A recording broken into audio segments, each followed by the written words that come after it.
தமிழகத்தோட 3000 வருஷ வரலாறுல ஏகப்பட்ட நாடுகளை தன்னோட கைக்குள்ள போட்டு இருக்கிறதுலேயே மிகப்பெரிய ராஜ்யத்தை ஆண்ட ஒரே மன்னர் ராஜேந்திர சோழன். அப்படிப்பட்ட மன்னரோட தலைநகரம் எப்படி இருந்திருக்கும்? அதுவும் அந்த தலைநகரத்துல அவர் ரசிச்சு கட்டின கோவில் எப்படி இருந்திருக்கும்?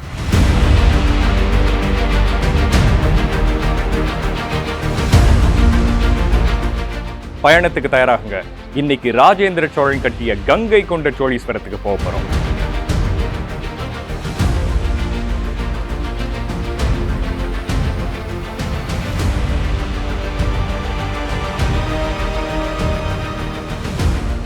ராஜேந்திர சோழன்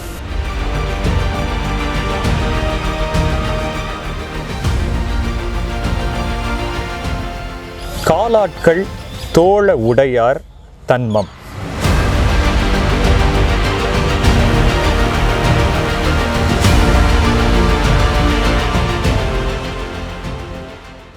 தமிழ் அன்பர்களுக்கு வணக்கம். நான் உங்கள் நண்பன் ஹேமந்த். ஏற்கனவே நம்ம சேனல்ல ராஜேந்திர சோழன் பத்தியும் அவரோட கங்கை படையெடுப்பு பத்தியும் ஒரு வீடியோ போட்டிருக்கோம். நீங்க இன்னும் பார்க்கலன்னா கண்டிப்பா பாருங்க. இன்னைக்கு மொத்தமா 3 விஷயங்களை பார்க்க போறோம். முதல்ல கங்கைகொண்ட சோழீஸ்வரம் கோவிலை நல்லா சுத்தி பார்க்க போறோம். ரெண்டாவது, இந்த கோயில்ல இருக்கிற முக்கியமான சிற்பங்களை பார்க்க போறோம், ராஜேந்திர சோழனோட சிற்பம் உட்பட. கடைசி பகுதி ரொம்ப உருக்கமானது. இந்த கோயிலுக்கு என்னென்ன சோதனைகள் வந்துச்சுன்னு பார்க்க போறோம்.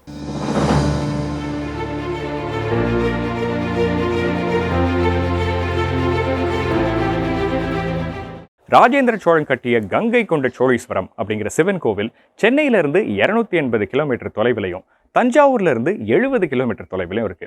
இப்போ கோயிலுக்கு உள்ள போறதுக்கு முன்னாடி இதோட வரலாற்று பின்னணி என்னன்னு பார்ப்போம். தமிழர் வரலாற்றுல ராஜேந்திர சோழன் மாதிரி வேற எந்த மன்னரும் இருந்தது கிடையாது. போர் வெற்றிகள்ல அவரோட அப்பா ராஜராஜ சோழனை விடையும் ஒரு படி மேலன்னு தான் சொல்லணும்.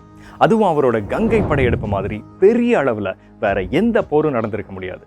இந்த மாபெரும் வெற்றியை உலகம் மறந்துடக்கூடாதுன்னு ராஜேந்திர சோழன் 3 விஷயங்களை அமைச்சார்.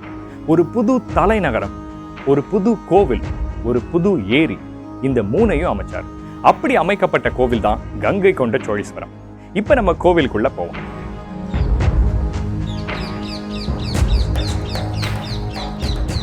இந்த கோவிலோட ராஜகோபுரம் காலப்போக்கில் அழிஞ்சிருச்சு. இப்ப 2வது ராஜகோபுரம் வழியா உள்ள போறோம். இந்த கோபுரமும் ஒரு மொட்டை கோபுரமா தான் இருக்கு. ஆனா இங்கிருந்து பார்த்தாலே கோவிலோட விமானம் பிரம்மாண்டமா தெரியுது.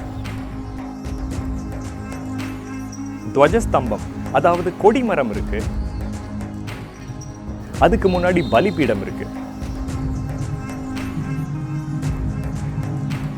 அதுக்கு முன்னாடி ஒரு பெரிய நந்தி சிற்பம் இருக்கு. இது பிற்காலத்துல உடையார்பாளையம் பாளையக்காரர்களால் செய்யப்பட்ட சுதை சிற்பம், அதாவது செங்கல் சுண்ணாம்புல செய்யப்பட்ட சிற்பம். இதோட உயரம் 20 அடி. இன்னும் தொடர்றதுக்கு முன்னாடி இந்த கோவில்ல என்னென்னலாம் இருக்குன்னு பார்த்துருவோம். 2 வாயில் கோபுரங்கள் இருக்கு. அதுல ஒண்ணு முழுசா அழிஞ்சிருச்சு. ஒரு நந்தி சிற்பம் பார்த்தோம். 167 அடியில ஒரு பெரிய விமானம் இருக்கு. விமானத்தோட 2 சைட்லையும் தென் கைலாயம் வட கைலாயம்னு 2 கோயில்கள் இருக்கு. ஒரு சிம்ம கிணறு இருக்கு. அப்புறம் பிற்காலத்துல கட்டப்பட்ட மற்ற சன்னதிகள் இருக்கு. இப்ப திரும்ப கோவிலுக்கு போவோம்.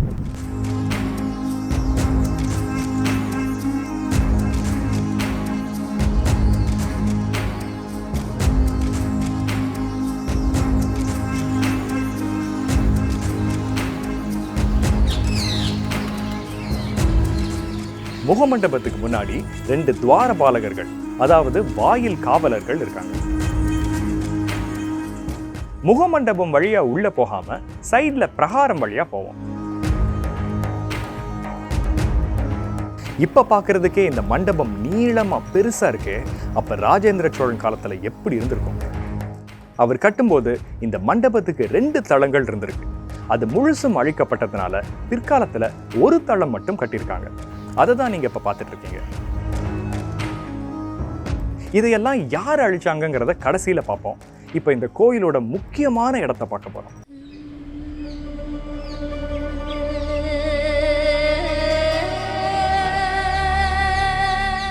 கோவிலோட விமானம் எவ்வளவு அழகா இருக்கு பாருங்க. இப்போ நிறைய பேருக்கு தெரியாத ஒரு விஷயத்த சொல்ல போறேன். இந்த விமானத்தை ஒரு பெரிய சிவலிங்கம் மாதிரி செஞ்சிருக்காங்க. என்னங்க அப்படியே நீளமா இருந்தா சிவலிங்கம் ஆயிருமா? அப்படிதான் நினைக்கிறீங்க? சொல்றேன், முழுசா கேளுங்க. இந்த விமானத்துக்கு மொத்தம் 9 தளங்கள் இருக்கு. கீழே இருக்கிற 3 தளங்கள் சதுரமாகவும் அதுக்கு மேல இருக்கிற தளங்கள் 8 பக்கங்கள் கொண்டதாகவும் இருக்கு. எல்லாத்துக்கும் மேல இருக்கிற சிகரம் உருண்டையா இருக்கு. அதெல்லாம் சரிங்க, ஆனா அந்த விமானம் எப்படி சிவலிங்கம் மாதிரி இருக்குன்னு சொல்றீங்க? அதானே கேட்குறீங்க. இதை புரிஞ்சுக்கணும்னா முதல்ல ஒரு சிவலிங்கம் எப்படி செய்யறாங்கன்னு தெரிஞ்சுக்கணும்.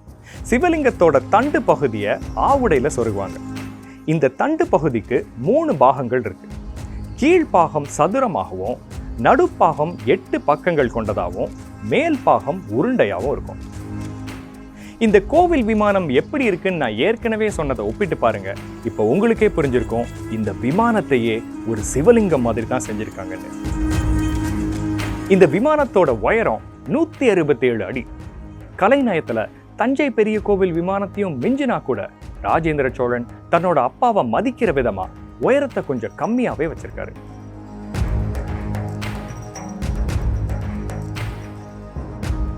இங்க பெருசா 2 துவாரபாலகர்கள் இருக்காங்க.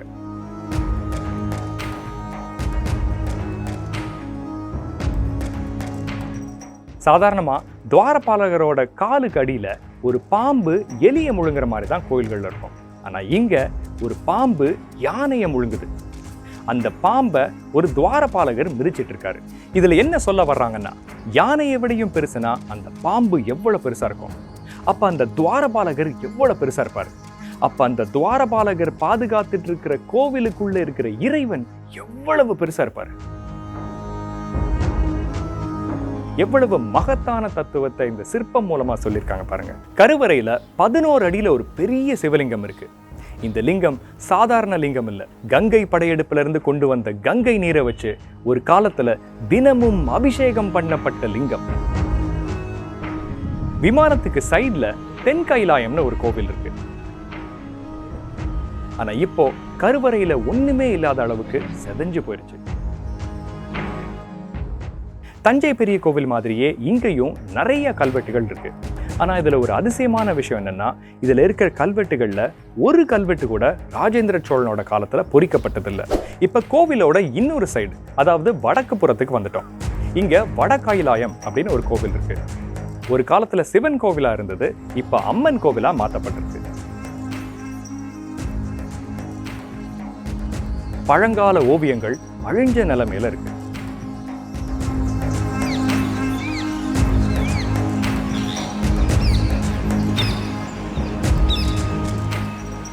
இங்கேயும் துவாரபாலகர்கள் இருக்காங்க. தரிசனம் பார்க்கறதுக்கு இந்த சைடு வழியாகவும் போகலாம். ஒரு காலத்துல தஞ்சை பெரிய கோவில் மாதிரியே இங்கேயும் திருச்சுற்று மாளிகை கோவிலை சுத்தி ஃபுல்லா இருந்திருக்கு. வெயில் படாம மக்கள் கோயிலை சுத்தி வர்றதுக்கு 2 அடுக்கு மாளிகை. ஆனா இப்போ இந்த சின்ன பீஸ் மட்டும்தான் எஞ்சி இருக்கு. அழியிற நிலையில இருந்த சில சிலைகளை இங்க வரிசையா அடுக்கி வச்சிருக்காங்க. கொஞ்சம் தள்ளி ஒரு துர்கை கோயில் இருக்கு.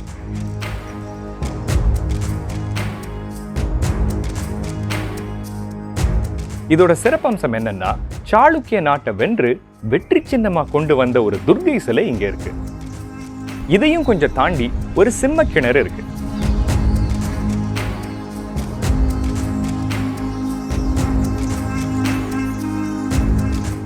இது எதுக்காக இருக்குன்னா, இந்த சிங்கத்தோட வயிறுக்குள்ள இறங்கி பக்கத்துல இருக்கிற கிணறுல தண்ணி எடுக்கிற மாதிரி பண்ணிருக்காங்க. இங்க ஒரு தமிழ்ல கல்வெட்டு இருக்கு, அது என்னன்னு பார்க்கலாம். காலாட்கள் தோழ உடையார் தன்மம். அதென்ன காலாட்கள் தோழ உடையார்னு கேட்டீங்கன்னா, இங்க இருந்து பக்கத்துல உடையார்பாளையம்னு ஒரு ஊர் இருக்கு. அந்த ஊரை ஆட்சி செஞ்ச பாளையக்காரர்களோட இன்னொரு பேர் தான் காலாட்கள் தோழ உடையார்கள். பிற்காலத்தில் உடையார்பாளையம் பாளையக்காரர்களோட கட்டுப்பாட்டில் இந்த கோயில் இருந்தப்ப அவங்க கட்டி கொடுத்தது தான் இந்த செம்மக்கேணி. அவங்களோட உபயம் அப்படின்னு தான் இந்த கல்வெட்டில் எழுதியிருக்கு. இப்போ கோவிலை முழுசா சுற்றி பார்த்தாச்சு. ஆனால் என்னவோ தெரியல, இதை விட்டு வெளியே போக மனசே வரல. உள்ள இருக்கிற ஈசனும் ராஜேந்திர சோழனும் மாறி மாறி மனசுல வர்றாங்க. இப்போ இந்த வீடியோவோட முடிவுக்கு வந்துட்டோம். என்னங்க சொல்றீங்க, இந்த கோயிலுக்கு வந்த சோதனைகள், ராஜேந்திர சோழனோட சிலை, இது எல்லாம் காட்டுறேன்னு சொன்னீங்களே, அதானே கேட்குறீங்க? சீக்கிரமே பார்க்க போகிறோம். நம் பயணம் தொடரும்.